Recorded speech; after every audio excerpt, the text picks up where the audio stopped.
مساء الخير عليكم. الحلقة السادسة من شرح تانك. هنتكلم عن الحلقة السادسة من الموسم الثالث شارك تانك. الحلقة دي كان بيميزها عودة محمد منصور وعبد الله سلام للشارك بول، وغياب السويدي ودينا غبور. في الحقيقة غياب دينا غبور أنا بعتبره خسارة، لأن هي من العناصر النسائية المميزة جدا، وكانت شاطرة وأسئلتها كانت قوية وبتطلع حاجات من النيجوشيشن حلوة قوي.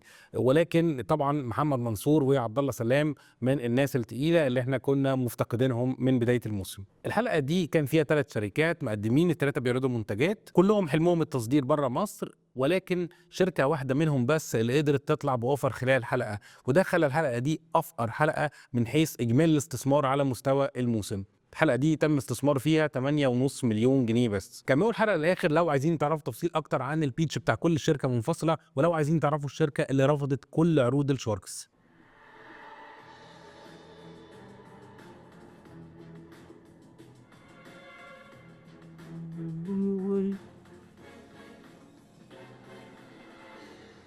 Hi Sharks, أنا سلمى co-founder of Meet Pagans. وأنا سيف مدير تجاري وشريك فني. نوي فريجننس شركة متخصصة في صناعة مستحضرات التجميل وبالأخص البرفانات. سلمى هي صاحبة الفكرة وصاحبة الشركة طبعا كلها من الأول. عملت فكرة جديدة كده في عالم البرفيومز، اخترعت طريقة جديدة للتقديم. هي بدأت على التيك توك، عملت برفانات عندها في البيت، وبدأت بقى تاخد كل برفان مثلا ده بيديك فايبس معينة وبيحسسك أحاسيس معينة، تصور الفيديو كله في انفايرمنت ليها علاقة بنفس الشعور، تحط ميوزك معينة فتعيشك الحالة اللي المفروض البرفان ده هيعيشها لك. طريقة التقديم دي طبعا خلت سلمى تجو فايرال بسرعة جدا، والبراند بتاعها يتحرك بسرعة. هم شغالين بقالهم 8 شهور بس. كانت جاية هي وسيف شريكها الحالي، وكانوا طالبين استثمار عشان يكبروا نيو فريجننس. الاسك بتاعهم كان عبارة عن 5 مليون جنيه مقابل 10% من الشركة، يعني هم مقيمين الشركة بحوالي 50 مليون جنيه. ورغم ان الشركة عمرها صغير بقالهم 8 شهور، ولكن هم قدروا يعملوا مبيعات 17,000 قطعة خلال الفترة دي، بإجمالي تقريبا فلوس أكتر من 10 مليون جنيه. فريق العمل بتاعهم حاليا حوالي 11 فرد طبقا للكلام اللي لقيته سلمى. اول حاجه خدت بالي منها بقى في البيتشنج بتاعهم ان تون سلمى مختلف خالص عن تون سيف. سلمى بتتكلم اكزايتد، حماسيه جدا، بتحرك ايديها، حاسه بالحاجه اللي هي بتعملها. سيف بيتكلم كلام نمطي وواضح ومحدد وهادي، والتون بتاعته صوته حتى اوطى من سلمى، نفس الفرق اللي انتوا حسيتوه في الفيديو كده. الموضوع غريب جدا، ولكن قلت اكمل للاخر. بعد ما بداوا بموضوع البرفانات في البيت، سلمى عملته لما حولتها لشركه، دخلوا في مستحضرات التجميل وبداوا يعملوا كريمات وشاور جل، ولكن كانوا بيصنعوا ده لدى الغير. وكمان هم ما عندهمش الخلطه بتاعتهم، يعني هم بيعملوه وايت ليبل كده، مصنع بيصنع لهم بالخلطات اللي عندهم وهم بيحطوا عليها البراند ويبيعوه. لما اتسالوا على الجروس ريت قالوا ان احنا بنعمل 20% مانث اوفر مانث. طبعا الرقم ده كبير جدا ومفيش اي شركات كبيره بتعمله، وده تفسيره الوحيد ان هم لسه في الايرلي فيري ايرلي ستيج، اول 8 شهور. طبيعي جدا الارقام صغيره، في اي زياده بتبقى البرسنتج بتاعتها كبيره. من المصطلحات اللي اتقالت في البيتشنج بتاعهم كلمه بوم، فانا حبيت افسرها لكم. بوم هي اختصار لبيل اوف ماتيريالز، يعني لسته بالمواد. دي بتتعمل عاده في الشركات للطبخات او الخلطات المعينه، فبيقول البرودكت دوت بيتم انتاجه بواحد 2 3، يعني نقدر نقول كده بالبلدي المقادير بتاعه كل برفان. الحاجه اللي كانت تقلق عندهم قوي ان هم قالوا ان هم بيجيبوا الاويلز نفسها او الفريجننت اويل دي من بره، وبالتالي هي مستورده، وكمان الازاز بيجيبوها مستورده. فكره انك في الظروف اللي احنا فيها دي تبقى عامل الشركه بتاعتك ومبنيه اهم 2 مواد خام بتجيبهم من بره، دي حاجه تقلق شويه. ولكن اللي كان يقلق اكتر بقى بعد ما هم في الاول قالوا احنا بنخلط وبنحط نسب وبنعمل وروايح والقصه دي، اكتشفنا بالنقاش مع احمد طارق اللي ابهرنا انه فعلا فاهم في مجالات كتيره جدا، تفاصيل جوه كل شغلانه، ان هم الفريجننت ده هو الريحه النهائيه. يعني حتى هم مش بيخلطوا اويلز على بعضها، دي الاويلز دي بتطلع من مصر تتصدر وتتخلط بره بنسب معينه، يطلعوا ريحه معينه تاخدها انت تخففها او تعمل فيها تفصيله صغيره قوي. وبالتالي انا مش فاهم فين النو هاو، لا في نو هاو قوي في البرفانات ولا في نو هاو في الكريمات. لما الشاركس بقى اكتشفوا الموضوع دوت، قرروا يسالوهم طب انتوا ايه اللي بيميزكم عن الناس التانيه؟ فقالوا لهم احنا بندي ريكومنديشن لكل شخص حسب حالته والانفايرمنت اللي هو عايش فيها والانرجي بتاعته والكلام دوت. وبالتالي هم بياعين شاطرين. وحتى الفكره اللي عملتها سلمى هي مش فكره صناعيه، على قد ما هي فكره تسويقيه وبيعيه كويسه جدا. من النقط اللي انا كنت شايفها بوزيتيف قوي في البيتشنج بتاعهم، هم قالوها وانا شخصيا مريت بيها في شركتي وكانت تعتبر من مفاتيح النجاح عندنا، فكره ان هم عاملين ريتيرن جارانتي بوليسي. انت خدت البارفان وما عجبكش ريحته تقدر ترجعه. الفكره دي عبقريه وبتندرج تحت الكاستمر كير. للاسف احنا في مصر اغلب الشركات بتعامل الكلاينت بشكل وحش جدا، والكلاينت عندنا في مصر عطشان كاستمر كير، وبالتالي النقطه دي فعلا فرقت معاهم قوي. احمد طارق بدا عروض وعرض عليهم ال5 مليون اللي هم عايزينهم، ولكن مقابل 40% من الشركه، زائد ان هم هيديهم براند كمان من عنده يشتغلوا عليه. على طول محمد فاروق لقط ان هم دول بتوع بيع، هم بياعين شاطرين جدا، ولكن دول مش بتوع صناعه. فقال لهم انا هدخل مع احمد طارق في الاوفر دوت، وانتوا مالكوش دعوه بالصناعه خالص، انتوا مسؤوليتكم التسويق والبيع. ايمن عباس كان متردد يديهم عرض ولا لا، لان كان العرض بتاعه اوحش من محمد فاروق، ولكن هم قالوا احنا حابين نسمع، فاداهم ال5 مليون مقابل 50% من الشركه، يعني قيم لهم الشركه بحوالي 10 مليون جنيه. خرجوا يكلموا شريكهم في التليفون وياخدوا رايه، وبعدين رجعوا وعرضوا عليهم 5 مليون جنيه مقابل 20% من الشركه، وده اقصى حاجه يقدروا يبيعوها. قبل ما يخرجوا كانوا اتسالوا في كام شريك في الشركه والنسب عامله ازاي، واكتشفنا ان في 5 شركاء والنسب متوزعه وفي منهم شركه، وده بيصعب قوي انك تقدر تبيع ايكويتي من الشركه في المرحله دي. ولكن اللي كان غريب في كلامهم لما رجعوا قالوا احنا مش هنقدر نخرج اكتر من كده، عشان كل الفلوس دي هتتضخ جوه الشركه، مش هناخد منها حاجه. والغريب في ده ان اساسا دي من شروط البرنامج، كل الفلوس لازم تدخل ضخ او رفع راس المال، مش ان احنا ناخدها او نعمل منها ليكويديشن لجزء مننا. احمد طارق كان رده صريح، قال لهم لا انا كان نفسي اساعدكم ولكن مش هقدر، ولكن محمد فاروق كان مصر وقال له لا معلش احنا هنديهم ال5 مليون مقابل 30% من الشركه. هم حاولوا يزقوها ل 25، ولكن الشاركس رفضوا. عجبني قوي بقى تصرفهم هنا ان هم احترموا الشريك بتاعهم، لان هم اتكلموا معاه والشاركس رفضوا ان هم يخرجوا يكلموه تاني، لان هم ليهم مره واحده ياخدوا فيها استشارات، وبالتالي هم قرروا ان هم يرفضوا الاوفر، رغم ان سلمى بالذات كانت اكزايتد جدا. التعليق بقى اللي قاله احمد طارق بعد ما البيتش خلصت ومفيش ديل كان مهم قوي. قال لهم انا بصراحه ملاحظ ان انتوا في فرق بالتونز بينكم، وكمان شريككم الثالث هو مش موجود، انتوا مش الايند، حاولوا كل الشركاء اللي موجودين يكونوا الايند. علاقه الشراكه دي عامله زي علاقه الجواز، لازم تكون متوافق فكريا مع الشخص اللي انت هتشاركه.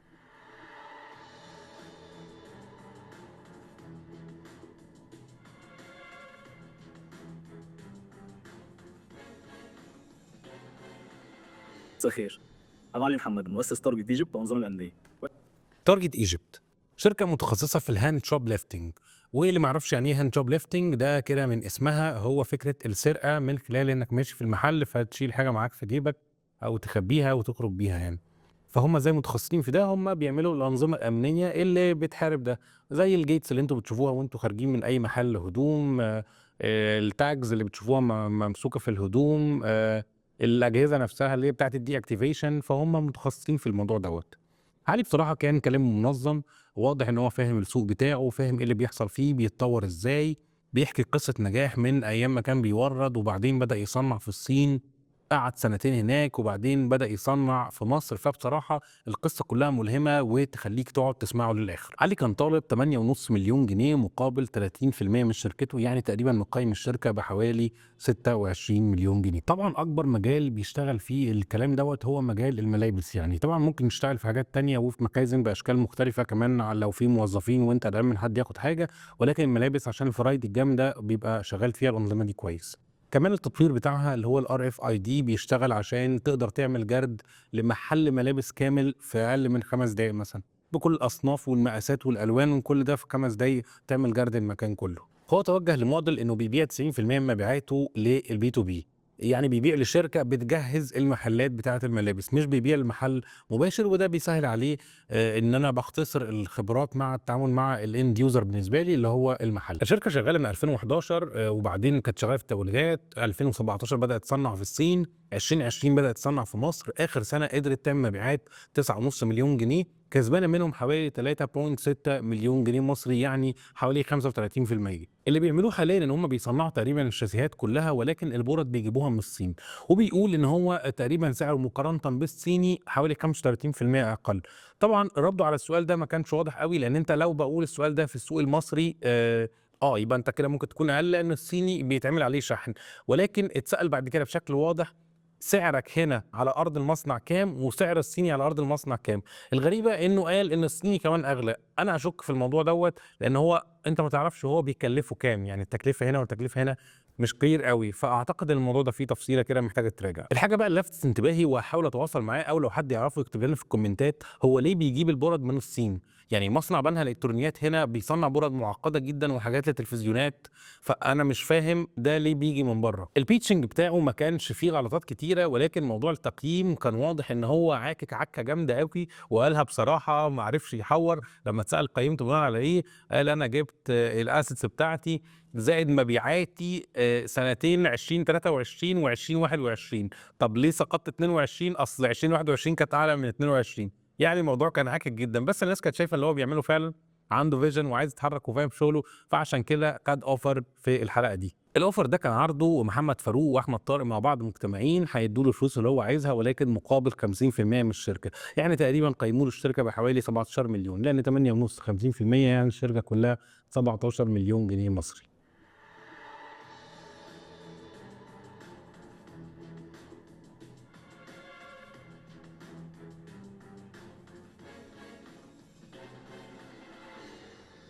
احنا اختلفنا مين فينا هيقول هاي شاركس، فقررنا ان احنا نأجلها شويه. وكمان قررنا نبدأ معاكم من ازاي فشلنا. تكتون شركة من الشركات اللي اختارت اسمها بصراحة بعناية جدا. اسم تكتون اسم حلو، واكتشفنا انه ليه معناه الحرفي باليوناني، وكمان شكل وطريقة الكتابة ونطقه بيديك الفايب اللي بيشتغلوا بيها او الحاجة اللي هم بيطلعوها فعلا. هم شركة متخصصة في الاساس البالك، بيعملوا الحاجات اللي هي زي الخشب بتاعها بيبقى كبير او زي ما هو، او خشب اشجار على بعضه. الخشب ده او الاساس ده انا سمعت ان هم بيقولوا عليه البوهيمي، دي ما اتذكرتش في الحلقه، فلو حد عنده اي فكره يكتب لنا في الكومنتات. ولكن بصراحه هم عاملين شغلانه كويس. كمان هم مش بس بيصنعوا اساس، بداوا يصنعوا احواض ويعزلوها وبانيوهات، ومن رواية الخشب يعملوا بوتري ويعملوا سماعات. فهم بيحاولوا يستغلوا يبقى فكره مفيش ويست خالص. ولكن اول ما بداوا عرضوا ان هم عايزين 50 مليون جنيه مقابل 30% من الشركه، يعني تقريبا مقيمين الشركه ب 165 مليون جنيه، والرقم ده يخض اي مستثمر قاعد بيسمعه. بدأوا البيتشنج بتاعهم بيقولوا احنا جايين نحكي لكم ازاي فشلنا. بصراحه دي دخله صايعه ومميزه. هم فكره ان هم فشلوا واتعلموا من الفشل وبعد كده نجحوا، دي حاجه بيحب يسمعها المستثمر، ان هو اللي قدامه مدرك ان الفشل ده هو طريق النجاح الوحيد. وقالوا ان احنا عندنا اصول وعندنا مكن بحوالي 16 مليون جنيه. من النقط القويه اللي هو قالها في اول بيتشنج ان هم خلاص بيستعدوا لمعرض دولي في ايطاليا، وكمان بيستعدوا للتصدير في يناير. فدي كانت نقط قويه. ولكن اللي كان وحش قوي لما اتسال هتعمل ايه بالفلوس، قال انا محتاج 42 مليون جنيه منهم عشان اجيب مصنع 2000 متر، والباقي هفتح بيه 2 شوروم. طيب انت عرضت ان انت كانت مشكلتك الاساسيه انك ما عندكش شورومز. اولا 42 مليون على مصنع 2000 متر ده رقم كبير جدا طالما هو مش هيجيب مكن. يعني في مصانع بنفس المساحات دي في المدن الجديده زي طربول واكتوبر الجديده وارخص من كده بكتير.